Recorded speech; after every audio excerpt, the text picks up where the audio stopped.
গত সপ্তাহে ফেসবুকের সিইও এটা ঘোষণা করেন যে এই পার্টনারশিপ যেটা তারা ফ্যাক্ট চেকারদের সাথে করতেন তার ইউএস চ্যাপ্টারটা ইমিডিয়েটলি তারা বন্ধ করে দিচ্ছেন ফেব্রুয়ারি থেকেই আর কি। আচ্ছা, বাট ইউএস এর বাইরে কি হবে ফ্যাক্ট চেকারদের সাথে তাদের সম্পর্ক, যেটা এতদিন ধরে চলে আসতেছিল প্রায় 8 বছর ধরে, সেটার ক্ষেত্রে তারা একটা ধারণা দিচ্ছেন যে 2025 সালটা চলবে। এরপরে তারা কি ঘটবে সেটা সামনের সময়ে কয়েক উইকের মধ্যে বা নেক্সট কিছুদিনের মধ্যে হয়তো এটা জানা যাবে। তো এই মুহূর্তে ইউএসএতে বন্ধ করা হচ্ছে। ইউএসএতে কেন বন্ধ করা হচ্ছে? এটা কি পলিটিক্যাল কোনো কারণ? এইটা হচ্ছে ইন্টারেস্টিং ব্যাপার যে আমরা যদি এই ডিসিশনটাকে দুই দিক থেকে গুরুত্বপূর্ণ মনে করতে পারি। একটা দিক হচ্ছে যে অবশ্যই যেহেতু টেক কোম্পানিগুলো একটা গুরুত্বপূর্ণ ফাইন্যান্সিয়াল সাপোর্ট ছিল, ফাইন্যান্সিয়াল ফ্যাক্ট চেকিং প্রতিষ্ঠানগুলোর যে ফাইন্যান্সিয়াল মডেল, এটা একটা হচ্ছে ডোনেশন বেসড, ফান্ড বেসড একটা মডেল, আরেকটা হচ্ছে যে টেক কোম্পানিগুলোর সাথে কাজ করলে এই কাজের বিনিময়ে যে রিমুনারেশন বা যে ফিটা তারা পায় সেটা দিয়ে তারা তাদের কাজগুলো চালিয়ে যায়, এটা আরেকটা মডেল। সো এই মডেলটা যেহেতু ফেসবুক সবচেয়ে বড় পার্টনার বা সবচেয়ে বড় ইনভেস্টর থার্ড পার্টি ফ্যাক্ট চেকিংয়ে ফেসবুক, তার এটা বন্ধ হওয়ার মাধ্যমে বা যদি এটা সারা ওয়ার্ল্ডে বন্ধ হয়, এখনও আমরা সেই ডিসিশনটা আসেনি। সো এই বন্ধ হওয়াটা হলে যেটা হবে যে ফ্যাক্ট চেকিং কিছুটা ক্ষতিগ্রস্ত হবে, কারণ হচ্ছে তার ফাইন্যান্সিয়াল মডেলটা হ্যাম্পার্ড হবে। এটা হলো একটা গুরুত্বপূর্ণ ফাইন্যান্সিয়াল সোর্স বন্ধ হবে। 2 নম্বর আরেকটা দিক থেকে গুরুত্বপূর্ণ এই ডিসিশনটা ম্যাটার, এইটা থেকে বোঝা যায় যে আগামী 4 বছর ইউএস প্রেসিডেন্সিয়াল যে টার্ম আসতেছে সেটা কেমন হবে। সো আপনি যদি এই ডিসিশনের আগে পরের বিভিন্ন ঘটনা বিশ্লেষণ করেন, বিশেষ করে ট্রাম্পের একটা থ্রেট বলা যায়, যেটা থ্রেটই বলা হচ্ছে, যে তিনি হচ্ছে টেক কোম্পানিগুলো কিভাবে তার মতে যে ফ্রি স্পিচ স্টিফল করতেছে বা মুখ বন্ধ করার চেষ্টা করতেছে বলে তার অভিযোগ, সেই অভিযোগটা উনি খতিয়ে দেখবেন বা সেটা ওনারা ইনভেস্টিগেট করবেন বলে একটা ঘোষণা দিয়েছেন। উনি বলেছেন জনগণের শত্রু বলে সরাসরি আখ্যা দিয়েছেন। সো সেই জায়গায় এই কথা বলার পরে যখন এই ডিসিশনটা আসে এবং ইউএস এর মার্কেটেই স্পেসিফিক্যালি খুব দ্রুত বাস্তবায়নের যে ঘোষণাটা, এটা ক্লিয়ারলি বোঝা যায় যে ওই থ্রেটের সাথে এটা রিলেটেড, মানে নেক্সট অ্যাডমিনিস্ট্রেশনের ক্ষমতা গ্রহণের কাছাকাছি সময়ে তারা এটা ডিসিশনটা নিচ্ছে এবং এটা ইমপ্লিমেন্টও করতেছে এই কাছাকাছি সময়েই। তো এ থেকে বোঝা যায় যে আমরা আগামী কয়েক বছর ইউএস এর পলিটিক্সে ফ্রি স্পিচ আসলে কতটুকু মাজলড হবে কি না হবে, কিংবা মিডিয়া কিংবা এই রকমের ফ্রি স্পিচ রিলেটেড যে ধরনের ইনস্ট্রুমেন্টগুলো আছে ফ্রি স্পিচকে বহন করার, এটা সোশ্যাল মিডিয়া একটা কি, এগুলো নিয়ন্ত্রিত হওয়া, কন্ট্রোল হওয়ার একটা আভাস আমরা পাচ্ছি। এটা দিক থেকে এটা খুবই গুরুত্বপূর্ণ। সো এর বাইরে যদি আমি বলি যে একটা আগে বললাম যে ফ্যাক্ট চেকিংয়ের উপর ওভারঅল এটা এক ধরনের আঘাত।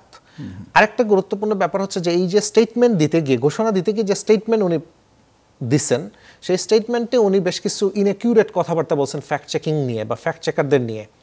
যেমন ফেসবুকের বিরুদ্ধে অভিযোগ হচ্ছে তারা ফ্রি স্পিচ কি কন্ট্রোল, বাক স্বাধীনতা হরণ করে।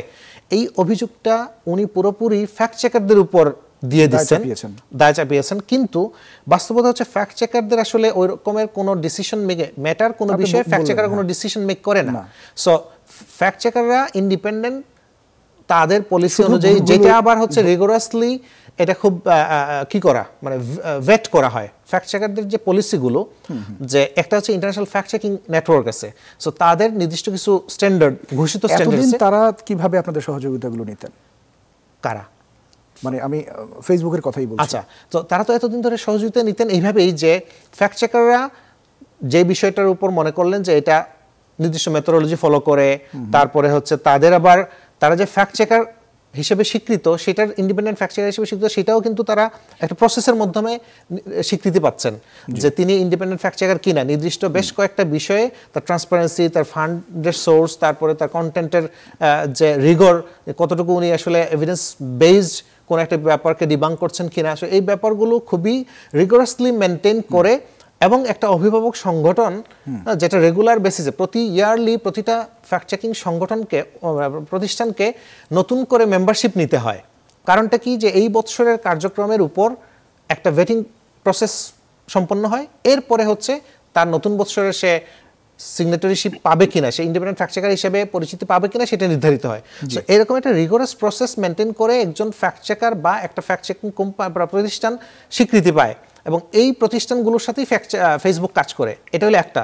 2 নম্বর হচ্ছে যে যখন ফ্যাক্ট চেকিং প্রতিষ্ঠান ফ্যাক্ট চেক করতেছে, সে জাস্ট একটা ক্লেমকে সঠিক কি অসঠিক এটা নির্ধারণ করতেছে, কিন্তু এইটার পরে এতদিনের কথাগুলো জানলাম, এখন তাহলে কিভাবে চলবে ছোট্ট করে যদি বলেন। আমি জাস্ট এই কথাটা শেষ করি যে এই যে ফ্যাক্ট চেকিং, আমরা ফ্যাক্ট চেকাররা ডিসিশন নেই যে এটা সঠিক কি সঠিক না, এটার দায় আমাদের, এটা এভিডেন্সটা আপনাদের। কিন্তু এইটা ব্যবহার করে ফেসবুক কি করবে, সে কোনটা নিয়ন্ত্রণ করবে, কোনটাকে কম ডিস্ট্রিবিউশন কমাবে কি, এটা পুরোটা তার নিয়ন্ত্রণ, তার ডিসিশন। সেই দায়, সেই ডিসিশন সে অ্যাপ্লাই করে যদি কোনো কন্টেন্টকে সে মডারেট করে, এটার দায়িত্ব ফ্যাক্ট চেকারদের উপর না। আর আরেকটা ব্যাপার হচ্ছে যে ফ্যাক্ট চেকিং এর বাইরেও কমিউনিটি স্ট্যান্ডার্ড নামে একটা বিষয়ের ভ্যাগ একটা বিষয় দিয়ে বাক স্বাধীনতা হরণ করা হয় বলে ফেসবুকের বিরুদ্ধে অভিযোগ আছে। সেটার সাথে কিন্তু ফ্যাক্ট চেকারদের কোনো সম্পর্ক নাই, কিন্তু সাধারণ মানুষের মধ্যে একটা ধারণা আছে এরকম যে যেহেতু ফ্যাক্ট চেকাররা কিছু কন্টেন্ট মানে ফ্ল্যাগ করে, এই এবিলিটিটা আছে, ফলে সব কন্টেন্টই মনে হয় যেগুলো সরিয়ে ফেলা হয় সব কিছুই মনে হয় ফ্যাক্ট চেকাররা করে। এই ব্যাপারটা, এই ধারণাটা ফেসবুক কখনো ক্লিয়ারলি মানুষের কাছে ক্লিয়ার করে নাই আর কি, জানায় নাই যে না এটা আমাদের ফ্যাক্ট চেকারদের কাজ না। ফ্যাক্ট চেকিং এর বাইরে, মিস ইনফরমেশনের বাইরে যেসব বাক স্বাধীনতা হরণের ব্যাপার অভিযোগ আসে, যেমন পলিটিক্যাল কন্টেন্ট হইলে সরায় দেওয়া হয়, তারপর নির্দিষ্ট শব্দ ইউজ করলে সেটাকে মডারেট করা হয়, এই ব্যাপারটা আসলে ফ্যাক্ট চেকারদের কোনো কিনা দায় না, এটা হচ্ছে একান্ত ফেসবুকের কমিউনিটি স্ট্যান্ডার্ডের দায়। সো ওই সবগুলো জিনিসের দায় আসলে ভ্যাগ ওয়েতে ফ্যাক্ট চেকারদের উপর চাপিয়ে দেওয়া হয়েছে তার স্টেটমেন্টে।